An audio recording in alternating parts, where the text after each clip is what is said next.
278 nouvelles contaminations à la maladie à coronavirus ont été enregistrées aujourd'hui. Les jeunes sont les plus touchés. Le ministère de la Santé tire la sonnette d'alarme. Bonsoir et bienvenue dans le journal. Le virus du Covid-19 continue de faire des ravages. 278 nouvelles contaminations ont été enregistrées aujourd'hui. Le taux de contamination chez les jeunes âgés de moins de 35 ans va crescendo. Le ministère de la Santé et de l'Hygiène publique appelle à la vigilance et au respect des mesures barrières. Le reportage de Bintou Pekeli. 278 nouvelles contaminations sur 2917 échantillons prélevés, soit un taux de 9,5% de cas positifs et un décès. C'est le point de la maladie à coronavirus enregistré ce vendredi 15 janvier. Il fait état de 48% des contaminations chez des jeunes de moins de 35 ans. Ces chiffres confirment une augmentation depuis les fêtes de fin d'année, selon le ministre de la Santé et de l'Hygiène publique. Les premières analyses de nos données début janvier montraient que la majorité des nouveaux cas étaient des jeunes âgés de moins de 35 ans et avaient en commun des lieux festifs, tels les restaurants, les nightclubs ou des événements culturels et artistiques. Une seconde analyse montre que la transmission est devenue familiale et communautaire. En effet, la transmission se fait actuellement dans nos lieux de vie, c'est-à-dire à la maison, à l'école et au travail. C'est la conséquence du non-respect du port de masque et des autres mesures barrières, notamment la distanciation physique et le lavage des mains durant les fêtes de fin d'année. À la question de savoir si ce pic de 17,9% serait dû à une variante du virus, Aka Aole répond. Nous avons reçu ce matin par DHL les réactifs pour que le séquençage se fasse. Cela va commencer si on ressort vite les réactifs du DHL à partir de lundi. C'est en ce moment-là qu'on saura s'il s'agit du nouveau variant. Face à cette hausse des chiffres, le ministre de la Santé et de l'Hygiène publique annonce que des mesures restrictives seront prises bientôt. Nous sommes à présent en train de tendre vers une situation qui est un peu semblable à celle que nous avons connue au mois de juin-juillet 2020. Comme les recommandations ne sont pas strictement respectées et que l'épidémie continue de progresser dans notre pays, le comité de veille proposera dès le prochain conseil du gouvernement des mesures plus restrictives. La transmission du coronavirus est devenue familiale et communautaire. Le ministère de la Santé et de l'Hygiène publique appelle les populations à redoubler de vigilance et à se réapproprier les mesures barrières. Depuis le 11 mars 2020, où apparaissait le premier cas de Covid-19, le pays compte à ce jour 22 856 cas confirmés, 141 décès et 1611 cas actifs. Lancement de la reprise des activités du réseau, le consortium Ratanga Club Côte d'Ivoire à l'AIBF dans la commune de Trècheville. Le réseau a été mis en place dans le cadre de la mise en œuvre du projet C'est la vie, piloté par l'ONG sénégalaise RAES, qui promeut la santé sexuelle et reproductive, la santé maternelle et infantile et lutte contre les violences basées sur le genre. Joël Gossé.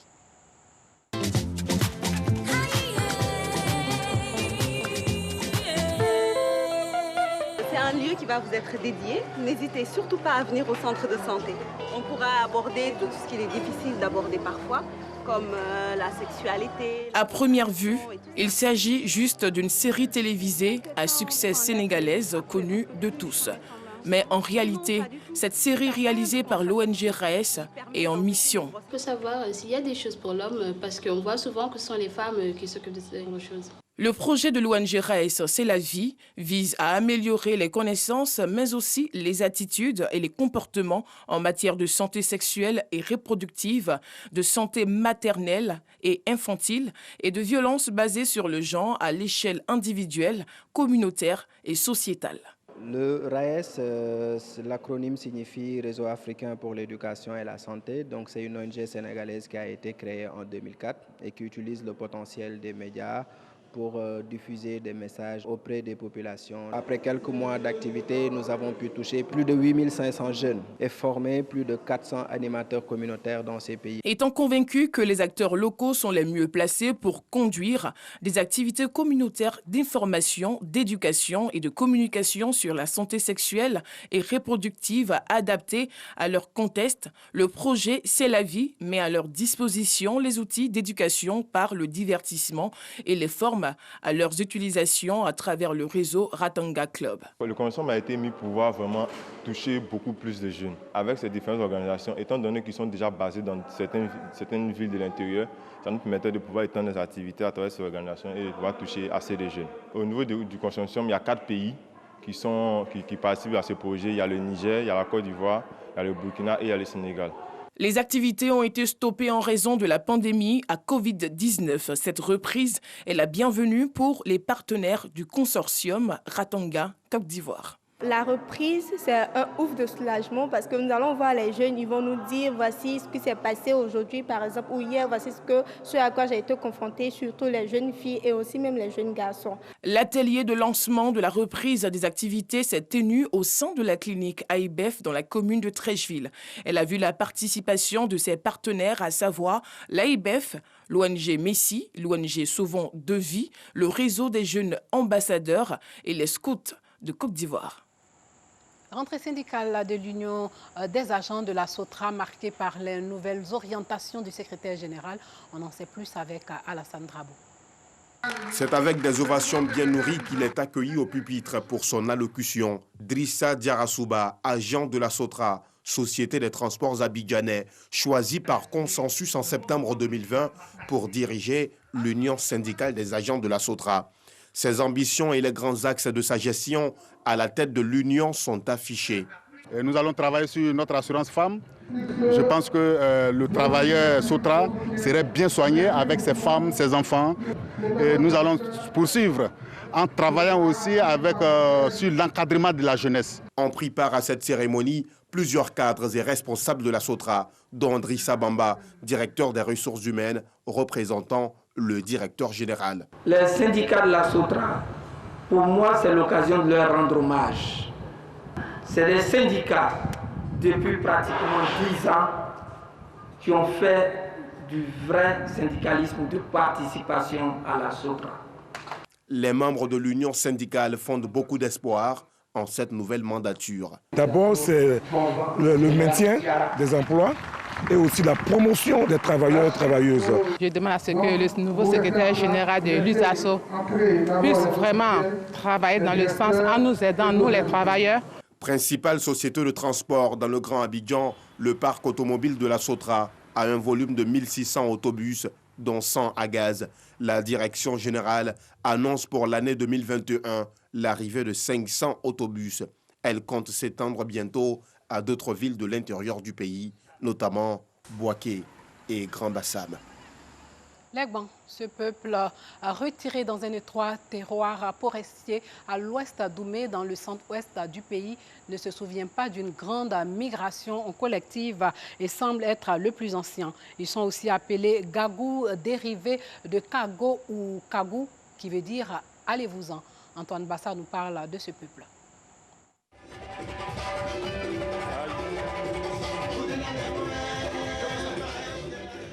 Qui sont les Gbans, communément appelés Gagou? Une question à laquelle ont tenté de répondre les universitaires Gbans, historiens, intellectuels via l'organisation d'un panel qui a réuni la presse nationale et internationale.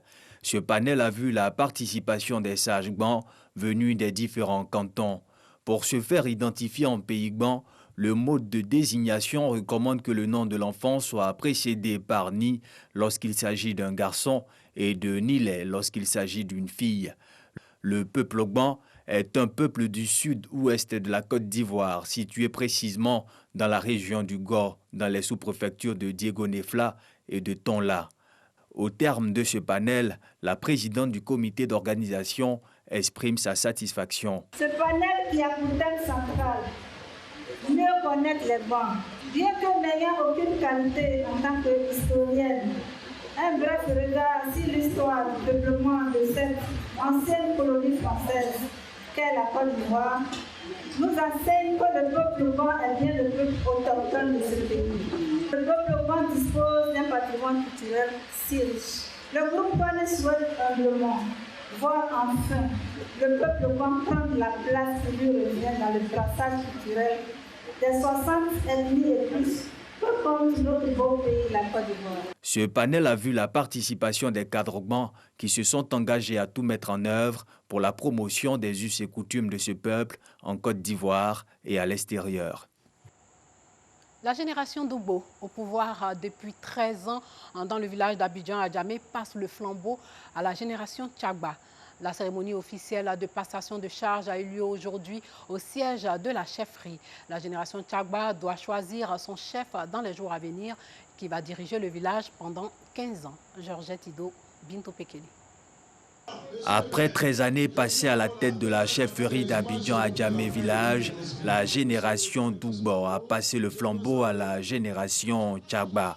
C'est sous une pluie, symbole de bénédiction selon les anciens, que la passation de charge a eu lieu entre le chef sortant Simon Boba et la nouvelle génération qui doit choisir son chef très bientôt pour diriger le village pendant 15 ans.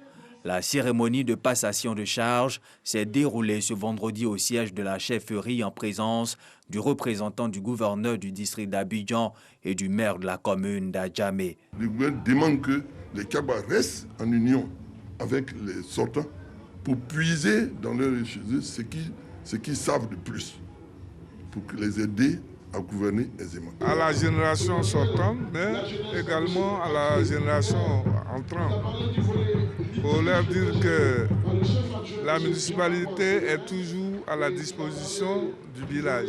C'est la toute première fois en pays ébrié qu'une passation de charge se fait de manière officielle. La nouvelle génération a promis de continuer les actions de développement entreprises par son prédécesseur. Mes amis de la génération Tchagba, l'histoire nous regarde et je voudrais nous exhorter à plus d'unité pour privilégier l'intérêt communautaire au détriment de l'intérêt personnel afin de propulser le développement de notre village et promouvoir ainsi un cadre de vie adéquat pour le bien-être de nos populations. Quant à l'ancienne génération dont le bilan est jugé positif, elle s'est engagée à accompagner ses cadets tout en les invitant à privilégier la paix et la cohésion du village. Et les 13 ans passés, c'est la cohésion, l'union des fils et filles du village d'Abidjan à Djamé. C'est de continuer et de parfaire ce qui n'a pas été parfait. Le passage d'une génération à une autre pour le peuple hatchan en pays ébriais est signe de maturité et de sagesse. La nouvelle génération va participer désormais à la gestion administrative du village. Le reportage de Georgette Ido était commenté par Antoine Bassa. Les éléments de la section antidrogue de la gendarmerie nationale viennent de démanteler 3 grands fumoirs dans la commune d'Adjamé. Parmi ces fumoirs, celui d'Abadjamé, considéré comme l'un des plus vieux dans le district d'Abidjan. C'est l'un des plus vieux fumoirs du district d'Abidjan avec plus d'une dizaine d'années d'existence. Situé à Abadjamé, au cœur des habitations de la commune d'Adjamé, ce fumoir long de 100 mètres vient d'être démantelé par les éléments de la section antidrogue. Après plusieurs menaces, je pense que la population a fini par s'accommoder à leur présence, si bien qu'elle reste complice. Une opération de démantèlement qui s'est étendue à 2 autres fumoirs, dont celui situé derrière le lycée technique de Cocody. L'opération a permis de saisir 56 blocs de cannabis, 1043 boulettes de cannabis, 68 comprimés de tramadol, 19 comprimés de diazépam et rivotril, des armes blanches ainsi que d'importants matériels. Outre ces saisies, 4 personnes ont été également interpellées par les hommes de la section antidrogue d'Abidjan. Je vends de la drogue, cela fait maintenant 6 mois. Il peut prendre 3 sachets lui, ça fait 3 000, ou 4 sachets, ça fait 4 000. Et puis moi, il y a un dedans. Sérieusement, je ne peux pas dire regrette. Je suis vraiment dessus même de moi et ma vie. Parce que je vois que même malgré mon état, je suis devant tout ça, c'est mauvais. La jeunesse de Badiam, la situation dans laquelle je me trouve actuellement, je ne veux pas qu'ils soient dans la même situation qu'ils s'éloignent de ça en même temps. J'ai été arrêté dans la commune de Cocody, précisément à Washington, derrière le lycée technique. Il y a des élèves qui viennent acheter du cannabis avec nous après l'école. Je dis aujourd'hui à la jeunesse de Cocody de faire très attention à la drogue car elle n'est pas bonne pour la jeunesse. Le coût de la marchandise saisie est estimé à plus de 3 millions de francs CFA. Cette opération de saisie va se poursuivre dans le district d'Abidjan afin de freiner la prolifération des stupéfiants dans la capitale économique, rassure Jessambi, chef de section de la cellule antidrogue d'Abidjan. Hors de chez nous au Mali, l'armée française a neutralisé une quinzaine de djihadistes dans la région malienne de Boulikessi, près de la frontière avec le Burkina Faso où il agit le groupe GSIM affilié à Al-Qaïda. Les opérations ont permis aussi d'interpeller 4 autres djihadistes et de saisir armements, motos et diverses autres ressources. Et puis au moins 42 personnes ont été tuées aujourd'hui par un fort séisme sur l'île de Célèbes en Indonésie, selon les autorités, alors que les secours fouillent les décombres de plusieurs bâtiments effondrés, dont un hôpital dans l'espoir de trouver des survivants. Le tremblement de terre de magnitude 6.2 survenu dans la nuit a fait plusieurs centaines de blessés. Voilà, c'est tout pour ce soir. Merci de nous avoir suivis.